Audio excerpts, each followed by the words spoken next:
Okay, so Dhruv Rathi has his share of dedicated haters, and sometimes they can get pretty creative.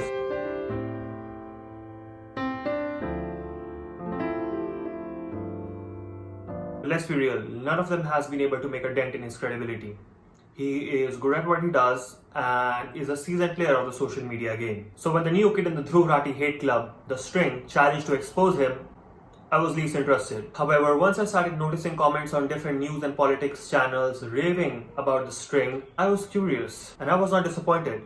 The video made by String connecting George Soros with Meena Harris and Rihanna through Money Trail is actually very good. If you don't know, George Soros is a billionaire who has vowed to fight against dictators and would-be dictators, and he does not like Modi. Meena Harris is the niece of American Vice President Kamala Harris, and she's against the farm laws. And Rihanna is a singer who doesn't like farm laws either. That's what we assume from her vaguely worded tweet.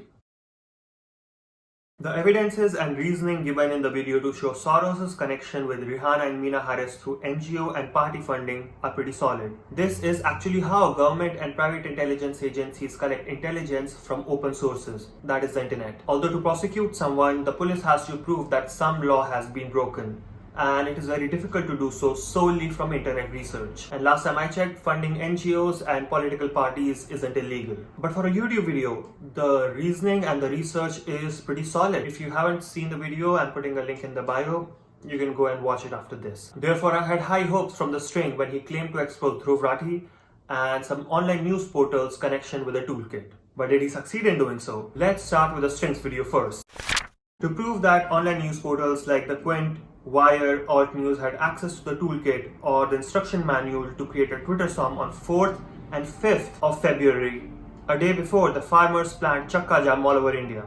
The String picks out the names of online news portals tweeted by a lady named Annalisa Morelli on her Twitter, requesting her followers to donate to these news portals. The channel then compares the name of these portals with names of news portals asked to be followed in the toolkit. Only 5 out of 50 news portals match the list promoted by Annalisa. The String then goes and puts all the 50 news portals on a timeline based around the day when Greta Thunberg accidentally leaked the toolkit. It does this to prove that these portals had the toolkit beforehand and have partnered with each other to defame India. Now, this neither proves that these companies had the toolkit or they're working together.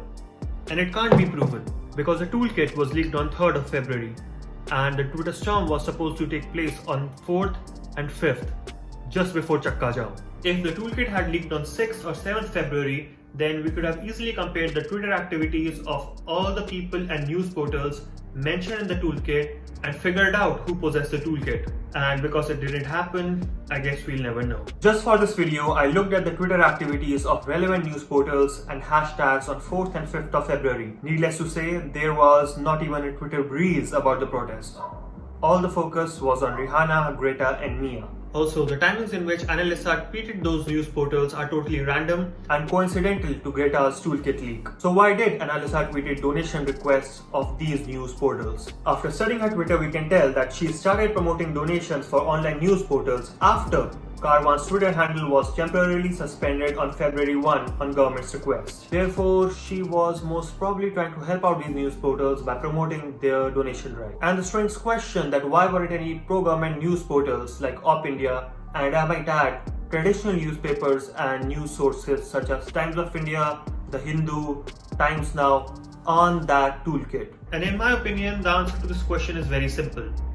These news portals are generally against the government and do not support farm laws, and therefore their narrative suits the objective of the Poetic Justice Foundation. And this also explains the presence of anti-government journalists on the list. The String then tries to prove a nexus among mentioned online news portals to subvert the Indian state, and to prove this, it reveals an organization named Digipub. Digipub is a group of which some of the mentioned news portals are members of, and The String then claims that Digipub secures funding from abroad to destroy India through propaganda. This statement is also false, since Digipub is a group that represents digital-only news organizations. From their website, it seems that they want to set standards for internet journalism and voice the needs of digital news organizations to obviously the government. There is also no mention of collecting any domestic or foreign funds. Actually, no journalist and news company can accept foreign contributions in India, except through FDI, and the maximum FDI digital news companies can accept is up to 26% of their company.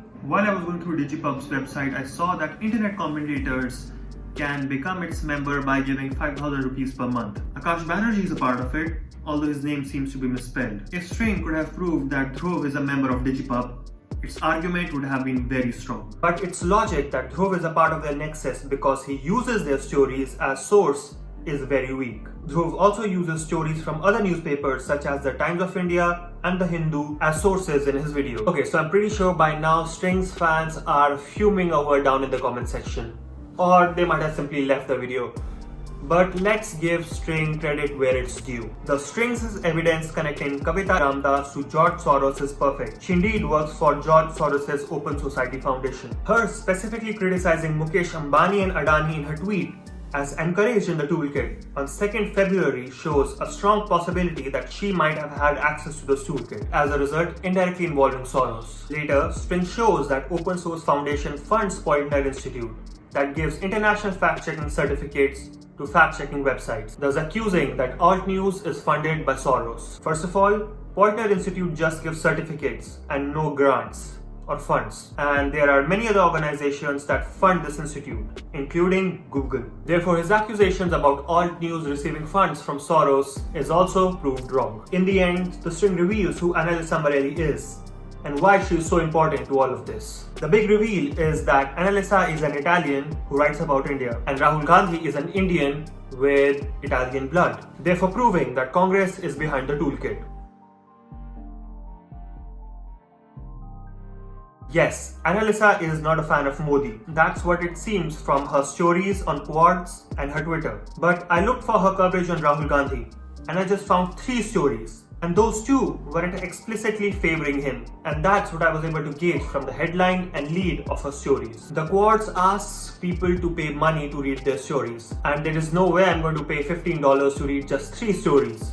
That too about Rahul Gandhi. Therefore, in conclusion, the connection between Annalisa Marelli and the 15 news portals exists because she promoted them on her Twitter. But there is no proof that either she or the news portals promoted by her had access to the toolkit. So after analyzing the video, all I can say is that the String were weak in this one. And while you are here, you can also press the like button, press the subscribe button, you can comment down below and tell me how this video was, and if you want these kinds of videos in the future or not. And thank you ladies and gentlemen for coming over. I'll see you soon.